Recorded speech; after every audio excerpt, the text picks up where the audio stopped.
pesan Nabi kepada kita bersama. Al-hujjaj wal-ummar wafdullah, da'ahum fa'ajabu, sa'aluhu fa'atahum. Sesungguhnya orang yang melaksanakan ibadah haji dan orang yang melaksanakan ibadah umrah, mereka tamu Allah, kita bukan tamu manusia. Da'ahum fa'ajabu, yang memanggil kita datang ke sini adalah Rabbul Izzati wal Jalalah. Allah tanamkan dalam setiap hati manusia yang beriman kepada Allah dan cinta kepada Nabi-Nya, hati mereka terpaut ke Mekah dan Madinah. Artinya yang memanggil kita datang ke sini adalah Allah Azza wa Jalla, bukan siapa-siapa. Sehingga dikala Allah yang memanggil kita, maka wajar kita disebut dengan tamu Allah. Da'ahum fa'ajabu, al-hujjaj wal-ummar wafdullah. Para jemaah haji, para jemaah umrah, mereka tamu Allah. Apa konsekuensi daripada tamu? Tamu Allah.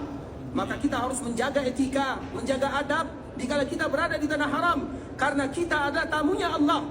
Kemudian apa lagi ikhwatal Islam? Da'ahum fa'ajabu, yang memanggil kita datang ke sini adalah Allah. Kemudian kita menjawab seruan Allah dengan kalimat yang sangat mulia. Labbaik Allahumma labbaik, labbaik la syarika laka labbaik. Ya Allah, kami betul-betul menjawab seruanmu. Kami datang ke sini bukan karena manusia, bukan karena pujian, bukan karena ini, bukan karena itu, tapi karena ingin mengharapkan ampunan darimu. Kemudian apa kata Allah Subhanahu wa taala, atau apa janji yang diberikan oleh Allah kepada hambanya yang datang melaksanakan ibadah haji dan umrah? Sa'aluhu fa'atahum. Maka mereka yang datang melaksanakan ibadah mulia ini, mereka sebagai tamu Allah, mereka berdoa, mereka meminta, dan setiap doa dan permintaan mereka pun dikabulkan oleh Allah Subhanahu wa taala. Dan semoga Allah kabulkan doa dan permintaan kita semuanya. Tinggal bagaimana kita bisa mau meminta atau tidak. Banyak di antara kaum muslimin ketika mereka datang ke kota Madinah, mereka lupa meminta kepada Allah. Mereka lebih banyak meminta KFC, meminta McD, meminta yang lainnya. Banyak di antara kita yang lebih rela antrian berjam-jam di luar, tapi jarang di antara kita yang rela antrian meminta kepada Allah Azza wa Jalla. Kita tinggal datang ke masjid, duduk di sana, salat 2 rakaat, kemudian berdoa kepada Allah. Siapa di antara kita yang selalu mengadu kepada Allah, yang curhat kepada Allah? Ini momennya. Maka Allah menyebutkan sa'aluhu. Mereka pun berdoa, meminta, mengharap kepada Allah, merinci kepada Allah. Sa'aluhu fa'atahum. Itu janji Allah kepada semua mereka yang menjadi tamunya. Itu suatu kalimat yang sangat mulia ikhwatul Islam. Makanya dikala kita berada di sini, di antara salah satu ibadah yang dilalaikan oleh manusia adalah meminta dan meminta kepada Allah. Meminta kepada Allah. Semua yang kita minta pasti dikabulkan. Tapi pertanyaannya, mana mereka-mereka yang ingin selalu meminta kepada Allah? Di antara sifat kita, wa kana al-insanu zaluman jahula. Di antara sifat kita yang pertama zalim. Di antara sifat kita yang kedua jahul, yaitu jahil. Maka di saat itulah kita mengatakan kepada Allah, ya Allah, aku datang dengan kezalimanku, aku datang dengan ketidaktahuanku, ampunkan dosaku, mudahkan urusanku, lancarkan rezekiku. Kita sebutkan siapa kita yang sebenarnya. Nah, ikhwatul Islam, Nabi juga SAW menyebutkan, innallaha la yamal hatta tamal. Sesungguhnya Allah tidak pernah bosan mengabulkan doa, permintaan hamba mereka yang berdoa, yang meminta. Tapi yang bosan itu adalah kita yang bosan meminta kepada Allah. Coba kita lihat ikhwatul Islam, ketika kita duduk di dalam Masjid Nabawi, sanggup tidak kita bisa mengangkat tangan setengah jam lamanya menangis memohon kepada Allah Subhanahu wa taala? Pernah tidak kita duduk di Makkah Al-Mukarramah, kemudian kita menyebutkan semua kekurangan yang ada pada diri kita? Mana mereka-mereka yang mau meminta kepada Allah? Tidakkah kita tahu semua permintaan dan harapan itu akan dikabulkan oleh Allah Subhanahu wa taala? Bagaimana cara Allah mengabulkan? Ada di antara mereka yang berdoa, Allah kabulkan sesuai dengan apa yang dia minta. Ada di antara mereka yang berdoa, Allah kabulkan tapi dengan cara yang lain.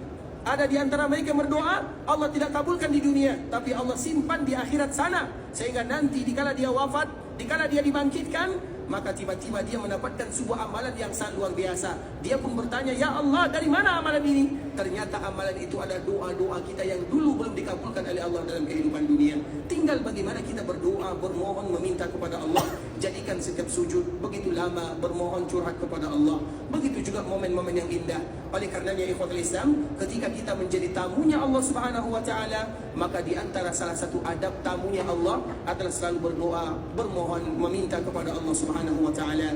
Dan semoga Allah Subhanahu wa taala mengabulkan setiap doa dan permintaan kita bersama. Allah terima amal ibadah yang kita lakukan. Bagi kita yang ingin melaksanakan ibadah umrah, semoga Allah Subhanahu wa taala jadikan umrahnya adalah umratan mabrura wa sa'yan mashkura wa dhanban maghfura. Kalau ada di antara kita yang ingin pulang ke kampung halamannya, semoga Allah Subhanahu wa taala berikan kemudahan perjalanannya, Allah mudahkan urusannya, Allah kembalikan mereka berkumpul bersama keluarganya dalam keadaan sehat walafiat, sebagaimana kita juga selalu berharap, bermohon, meminta kepada Allah agar kita selalu bisa menjadi tamunya Allah Subhanahu wa taala, agar kita istiqamah di dalam agama Allah Subhanahu wa taala, selalu melakukan kebaikan.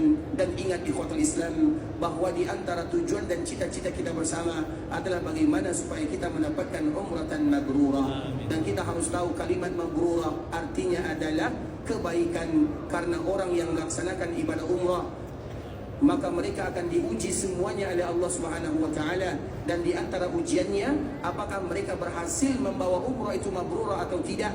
Dan kalimat mabrurah tidak diukur di sini, tapi kalimat mabrurah diukur dikala kita sampai ke kampung halaman. Dikala kita di sini kita kuat semangat melakukan ibadah salat, apakah di kampung kita masih kuat melaksanakan ibadah salat? Di sini kita kuat membaca ayat-ayat Al-Quran, apakah di kampung kita masih kuat baca ayat-ayat Al-Quran? Di sini kuat kita salat sunat, apakah di kampung kita masih bisa kuat salat sunat? Di sini kuat kita berzikir, apakah kita masih bisa berzikir kepada Allah? Kalau kita bisa melakukannya, itulah namanya umratan mabrurah, umrah yang menghadirkan nilai-nilai kebaikan di dalam kehidupannya. Tapi bagi kita yang belum bisa mendatangkan, menghadirkan, semoga kita semuanya mendapatkan mabrurah. Ikhwatul Islam, kita tutup dengan doa kafaratul majlis. Subhanakallahumma bihamdika asyhadu an la ilaha illa anta astaghfiruka wa atubu ilaik. Wa sallallahu wa sallim ala nabiyyina wa habibina wa khalilina wa sayyidina Muhammadin wa ala alihi wa sahbihi wa sallam tasliman katsira. Assalamualaikum warahmatullahi wabarakatuh.